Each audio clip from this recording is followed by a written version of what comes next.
It's a big week for Canterbury, but probably also the whole of the country, this show week. Oh, it's massive. About in the mid-90s they decided to combine the New Zealand Trotting Cup and the show into one massive event. And I was at the New Zealand Trotting event this week as Minister of Racing. 22,000 people turned out there, beautiful day, and I'm back a couple of days later to get involved in the people here celebrating the primary industries. This is typically the Farmers' Day today. There'll be about 100,000 people that come through the gates over the next few days. This is a very important event because it connects Christchurch City with agriculture. And people talk about the disconnect. I don't think it's as big as perhaps what people think, but importantly there's an opportunity for the city dwellers of Christchurch to understand the importance of the primary sector to them. A lot of the money comes in from rural communities into the city of Christchurch, and it's great when you walk around and have a look at the animal nursery tent here where kids are engaging with the animals and mating sheep out of season so that they have the opportunity to see a lamb being born. It's hugely exciting for them. So the connectivity on the back of this event grows, and importantly there's that connection between city and rural, and I think over time it's just going to get stronger and stronger. What have you got up your sleeve for the racing industry? We're doing quite a bit actually with the racing industry. We've just clarified through the IRD in terms of breeding and taxation, so we're clarifying some aspects there, a little bit more work to be done. I've set a working group going. They've just reported to me on offshore leakage. That's an issue that's been ongoing for the industry. That's whereby New Zealand has bet offshore, and we'll never be able to stop that for a whole variety of reasons, but also offshore bookmakers coming in and not paying a fee.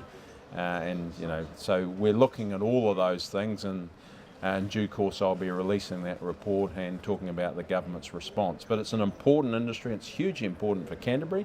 It's worth about 1.6 of GDP. There's about 17,000 jobs, and when you overlay those that volunteer and are also associated with the racing industry, it grows to about 50,000. So it's quite a big part. Serious call. Yeah, quite a big part of the New Zealand economy.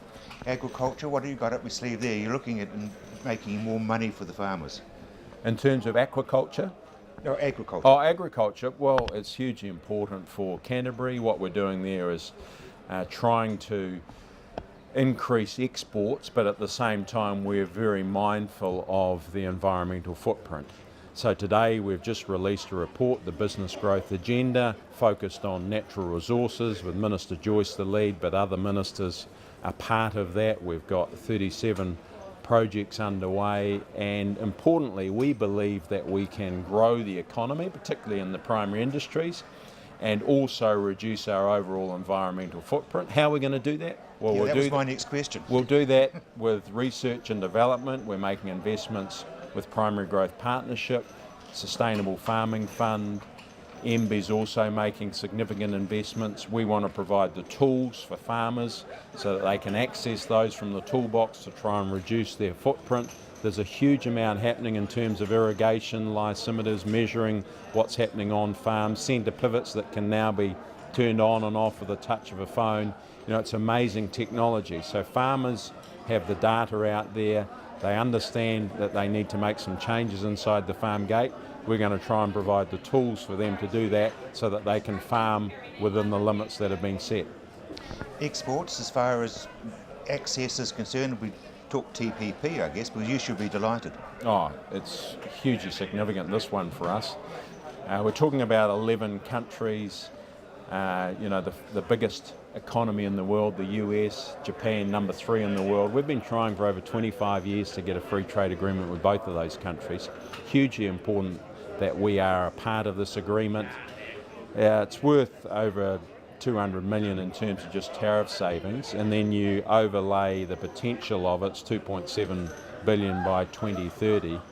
800 million new consumers for us, so we remove the tariff obligations, open up new markets. You think about what happened in China.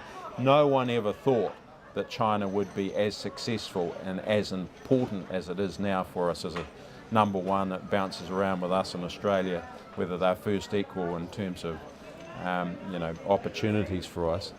But this one has got huge potential, so it's only going to get better. And then you think about what's happening with the European Union. That's just been kicked off. The Prime Minister kicked off the next stage of that in terms of doing a detailed report on the opportunities with New Zealand and the European Union. Ultimately, we'd like to get more free trade access into that market. Then also Chinese Taipei, in the last couple of years, that was signed off the end of 2013. That's grown a huge amount. It was worth about $1 billion. In 2 years, it's now 1.2 billion. So just, these are small incremental gains, but 200 million has been picked up from our exporters being able to access into Chinese Taipei. So these are very important trade deals that this government is extremely focused on. The other one's Korea, that's just gone through the New Zealand Parliament. So we're doing what we can to open up Exciting new market access opportunities. Very exciting times. Yeah.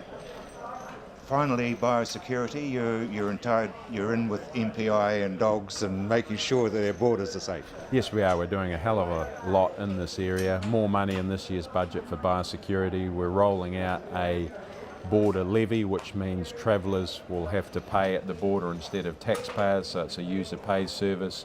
We're also celebrating, we've had the 6th signing of the government industry agreement just recently with forestry, and a couple of others are due to come on board the next wee while as well. That's where they come and partner with MPI on preparedness and response. We've seen that play out with Queensland Fruit Fly and Greyland in Auckland, where kiwi fruit and pip fruit industry was sitting around the table with MPI on that response. We've also got a Biosecurity 2025 strategy underway. We can't have a target of doubling the value of our exports by 2025 without focusing on the strength of our borders.